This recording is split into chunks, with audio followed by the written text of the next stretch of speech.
Ya, Abdi punya dua pertanyaan. Pertama, bagaimana atau apa hukumnya kita membagi-bagikan duit sholawat di dalam masjid kalau habis nyalatin mayit, boleh apa enggak? Kedua pertanyaannya, bagaimana kita membedakan harta daripada harta yatim? Saya kan suka sering ikut riuman ke rumah tetangga yang punya yatim. Apakah itu sama memakan harta yatim? Tolong dijelaskan. Jalatin kemudian dibarare sholawat edatea kifarat mayit ninggalkeun sholat sabaraha sholat nu ditinggalkeun tah eta durutkeun ceuk mazhab Syafi'i mah teu bisa ditebus, tapi cek mazhab Maliki jeung Hanafi mah bisa ditebus. Tuqda wa tufda, tebusanana per salat adalah saliter. Jadi berarti lamun cek mazhab Hanafi mah witir teh jadi fardu wajib geus ngitungna sapoe sabeting genep. Lamun ninggalkeun salatna sabulan tinggal dikalikeun bae diistilahkeun ku urang sholawat, artina mayar salat nu ditinggalkeun. Salat eta dijamakeun sholawat, mantap kudu ngaji ge. Sia teu ngaji sih katembok wae tulisanna jore ye. Jadi mayar salat sababaraha salat nu ditinggalkeun ngaranna fidyah. Kumaha lamun ieu mah bagus salatna teu pernah tinggalkeun, teu kudu dibayar fidyahna ngan afdolna mah bayar. Selantaran salat urang mah teu khusyuk. Jadi utama geneh di pidyahan bae nambalan nu kurang bararagusna salat, malah leuwih utamana mati mimiti balik sanajan urang salat cek mazhab Hanafi mah lantaran salat urang mah salatna teu khusyuk geus diitung ima neuk ngitung nu tinggalin bae salatna wa ima ihtiyat bae ndek timiti balik atawa ieu mah sabogana bae nu tinggaleunana mangan ge 2 bulan satauneun bae urang bayar ngaranna fidyah eta teh dibayarna ku beas. Geus beas kudu dibabagi saurang aya sabaraha urang ge misalna aya 100 salat nu tinggaleunana ieu adalah aya 100 salateun, berarti 100 liter geus saurang saleter. Eta teh lantaran beas mah berat lah urang kaduitkeun bae dihelah. Sarua mazhab Hanafi keneh kaduitkeun bae lamun 100 liter berarti sakintal. Kira-kira sabaraha duit tah beas nu bagus sakintal berarti 400 500. Nah duitna ditendin bae geus kana wadah beasan di dinya helah teh ngaranna geus nu diiderkeunana beas. Make bahasa malaktuka hadzal mal kafaratan nama bi zimati bulan bin bulan min saumin wa salatin wa kulli ma wajibullah alaihi aju cak nu narimana qabil tu balik geus beres. Jadi dibawa bae geus gunyana kabeh teu meunang dikepung teu mah sia ieu tuh aing dibere jiganan ngan meureunana najuna eta moal diondang deui teh si jelema eta sing ade bisi dicokot deui aya parantina qabil tu hadzal mal kaula narima kana ieu harta ngan wa wahabtuka kaula mikeun deui ka anjeun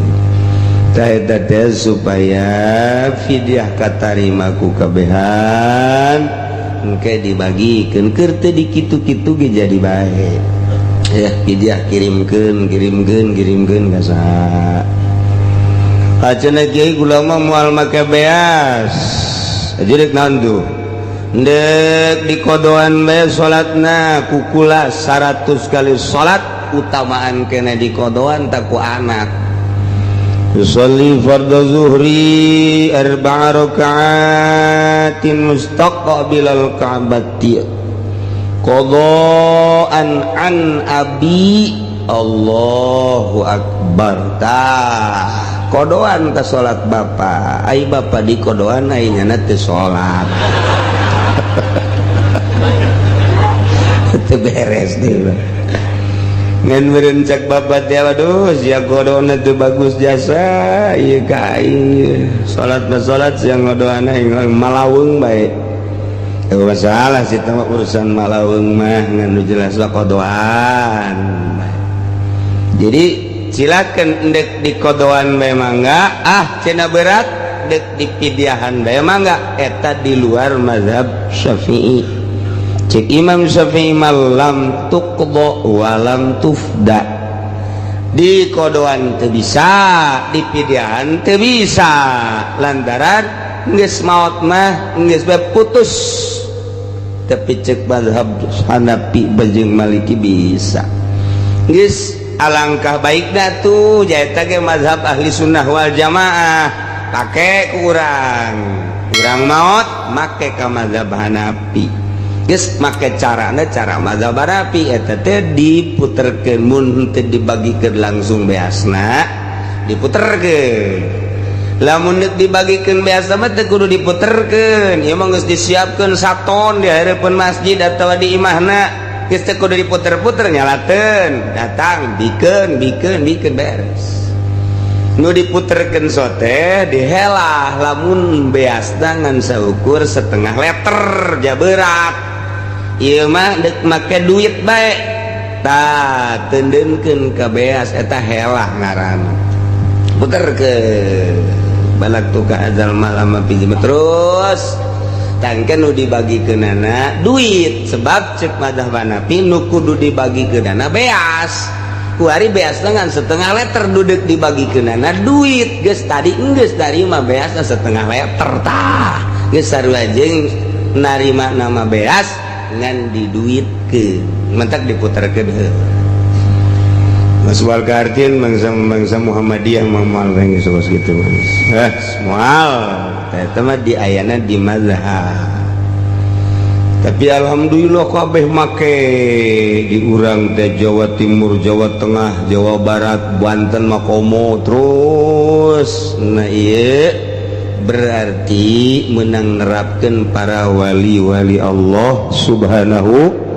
wa ta'ala nu memperjuangkeun ngebedah Islam para wali kos kitu ta para wali teh berarti jarago ngajina hararebat timbul Islam nu anyar anti mazhab Muhammadiyah lah Persis lah PKS lah nah ieu nu teu marake mazhab padahal nyana teu make mazhab ge tetap dek lompat ka mana mun cara geus ditingker mah geus ditingker hukum teh ku mazhab nyana teu make mazhab Syafi'i nyana pasti jeung mazhab Hanafi mah akur ngan embung ngaku doang cek mazhab Syafi'i kudu sholli sunah cek Hanafi mah teu kudu ja Allah geus jahoeun urang asup datang ka masjid Allahu akbar teu kudu make usolli Muhammadiyah kan kos kitu geus katingker geus teu kudu loba carita teh mah mazhab Maliki teu kudu usolli Allahu akbar malam mazhab Maliki mah geus make ulah maka sejak kaulah salat 4 rakaat zuhur teu kudu